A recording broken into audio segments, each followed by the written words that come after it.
Hello everyone, this is Nitpicking Nerd, and this is my review of the first two episodes of Season 5 of Lower Decks, which is also going to be the last season of this show, which frankly I'm kind of happy about, even though I enjoyed this show for the most part.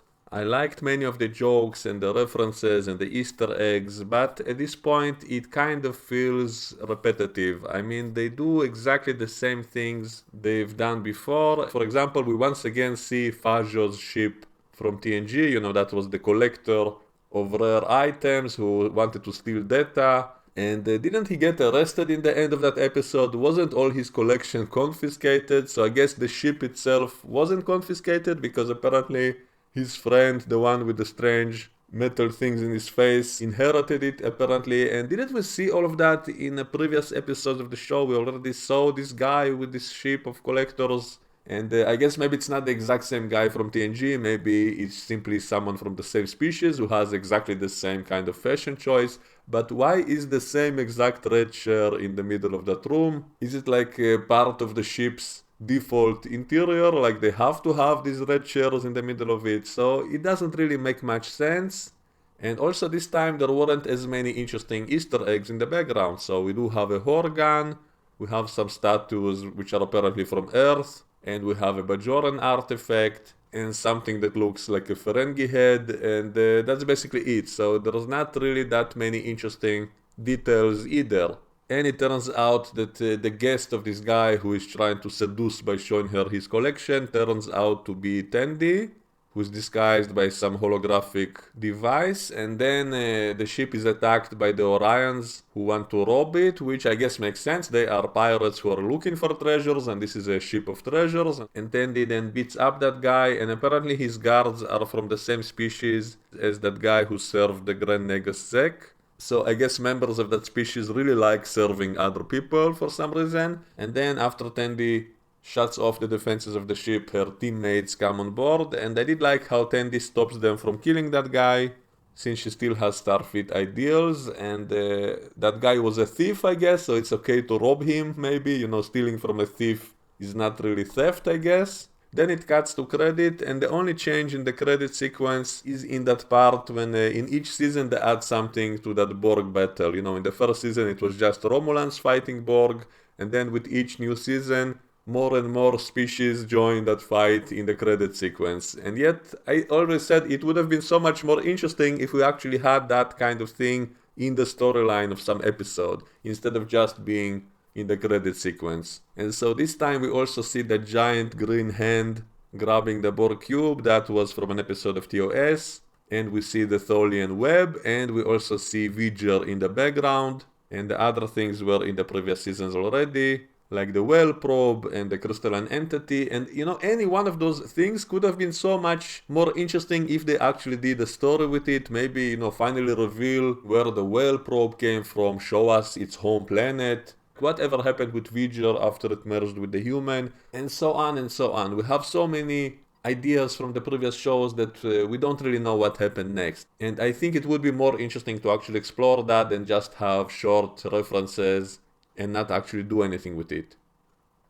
Next, on board the Cerritos, we see Mariner playing with that thing from Voyager where they were putting sticks, trying to form a new formation. I never really got that game from Voyager, it was just kind of silly in my opinion. Then they encounter some kind of spatial rift, and they do kind of poke fun at how often they encounter these kind of things in space, which it is kind of laughable at this point, because back in the older shows, each time they found something like this, they reacted as if it's the first time ever any ship ever encountered something like this, and now it's like a regular thing. Like they even poke fun at it, saying how often they see these things all over space. And then another Cerritos comes out of that phenomenon, and it's apparently a ship from a parallel universe, kind of like in the TNG episode Parallels, which showed us there's an infinite number of parallel universes with very similar crews but slightly different in each one.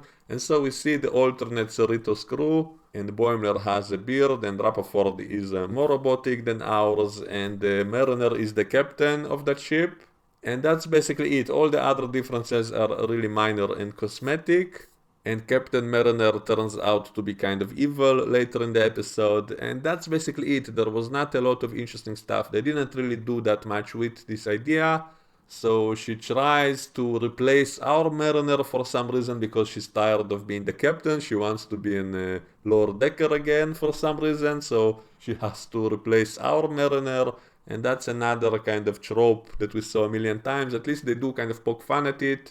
But it still doesn't change the fact that it's kind of a tired old trope of something that we saw a million times before. So even though they point it out, it doesn't make it more interesting than it is.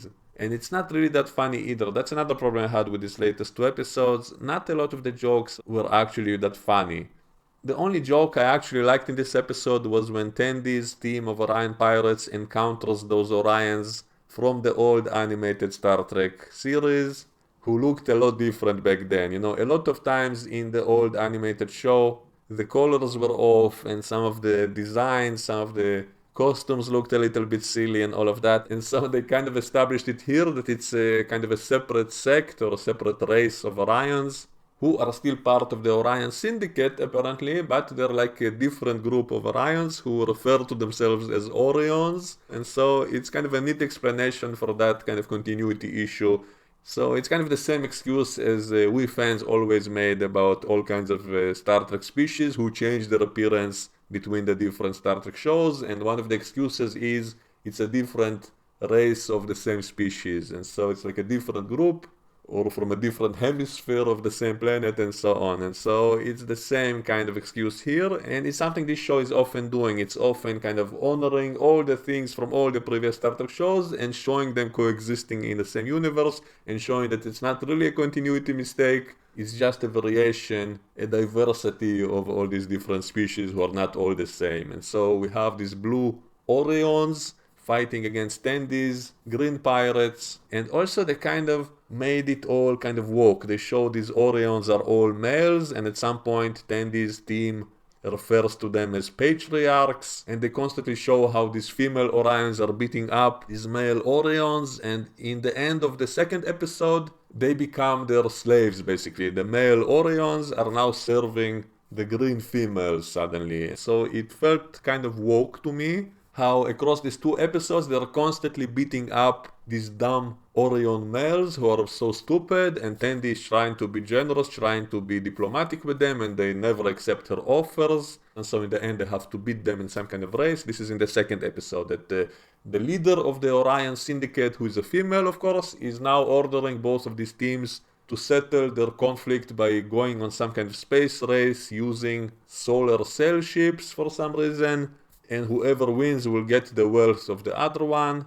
And there's a slight continuity problem in one scene when someone said, I didn't know solar sail ships can go that fast. And yet in Deep Space Nine we saw that solar sail ships can actually go at warp speeds if the right conditions occur, I guess. And here someone apparently doesn't know about it. But you know, a character not knowing about something that happened in the Star Trek universe is not necessarily a continuity problem. Maybe she just didn't know that. So I can easily explain it away, but still it's something to point out. And the main storyline of the second episode is about the Cerritos going to some planet which just joined the Federation, and it's dismantling its capitalistic system. They're literally burning all their money in the streets and shutting down all the banks, and I guess they just got replicator technology from the Federation, and so that's why everything will be free now, and so they no longer need money, and so they're burning all their money in the streets and giving all their gold away to Starfleet to dispose of. And I did like how funny all of this was, but when you actually think about it, all of this is pretty stupid, because first of all, since when is the Federation giving advanced technology to primitive planets to change their culture overnight? Like, didn't they specifically said in some episodes of Star Trek TNG mainly how dangerous it would be to give advanced technology to more primitive people and to try to change their culture overnight might be very dangerous? And so apparently Starfleet or the Federation gave replicators to this society, and they immediately decided to abandon all money since everything is free now. And they apparently were still using paper cash, as we see it flying all over the city, looking kind of like dollars. and they're giving away all their gold and jewels to Starfleet to dispose of. That also seems kind of fishy. Like, wouldn't the materials still be valuable? Like, they often said that, it takes a lot of energy to replicate actual elements, and so wouldn't all this gold and other precious minerals actually still have some value, for all kinds of things, not just as cash? At least this episode did touch upon the fact that maybe not everyone on the planet will be happy about this change, because they show us that some of the rich elites are actually dissatisfied by the situation, since they used to be rich and powerful, and now they'll be like everyone else, and so they're unhappy about the change. And they actually kidnapped some of the Starfleet ensigns, and they didn't really explain what they're going to do with them exactly. Like, are they going to pressure the Federation into getting them to keep their wealth or what? Like, they never really explained it, and it's another missed opportunity. This could have been an interesting episode if they actually dealt with the topic itself instead of making a big joke out of it. It could be an actually interesting philosophical, hypothetical debate about this issue of economics, like how exactly would this society function if suddenly no one has to work anymore because there's no money. Like, it's not really the kind of change you can do overnight. It probably will create more chaos than good. And in the older Star Trek shows, they always said they only accept planets into the Federation after they already reached an evolved state, meaning it's already a unified planet which solved its social problems and has a world government that doesn't have any wars inside itself, and already has advanced technology like warp travel, and it has a similar ideology to the Federation, about equal rights and stuff like that. So once a planet is at that stage, then it joins the Federation, so it's not really such a sudden change. And if a planet or a society is not really at that stage yet, then it wouldn't be accepted into the Federation. It might become an ally of the Federation or a candidate, but it wouldn't be accepted so quickly, and it definitely wouldn't be given even more advanced technology in exchange for it joining. And yet the way they made it seem here is if it was a planet like Earth is today, and suddenly it joined the Federation and was given replicators, and then everyone are burning all the money in the streets and giving away all their jewels and precious metals away to Starfleet. And wouldn't that create a whole bunch of chaos? So no one will go to work anymore, no one will do anything now since everything is free. So it doesn't really work that way.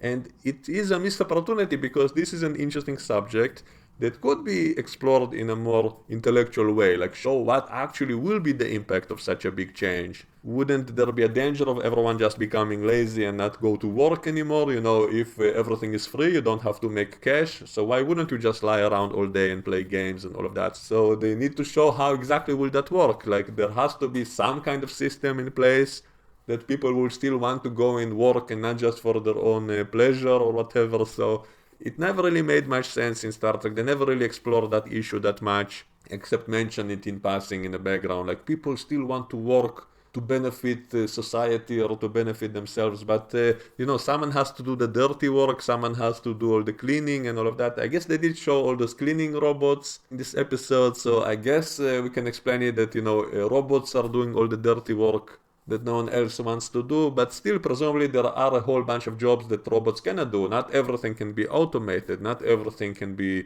relied on AI, and even if it was, then wouldn't people become lazy and uneducated, since you don't have to study hard anymore, you don't have to become an expert in anything, since robots are doing all the work or computers are doing everything, so you don't really have to do anything. So wouldn't everyone become kind of useless, kind of like in that episode of TNG about that planet Aldea, in which a computer was running everything on that planet, and so people were just doing art and stuff like that. And so when something broke down on that planet, no one could fix it, since no one knew how anything works anymore, and that's a big problem.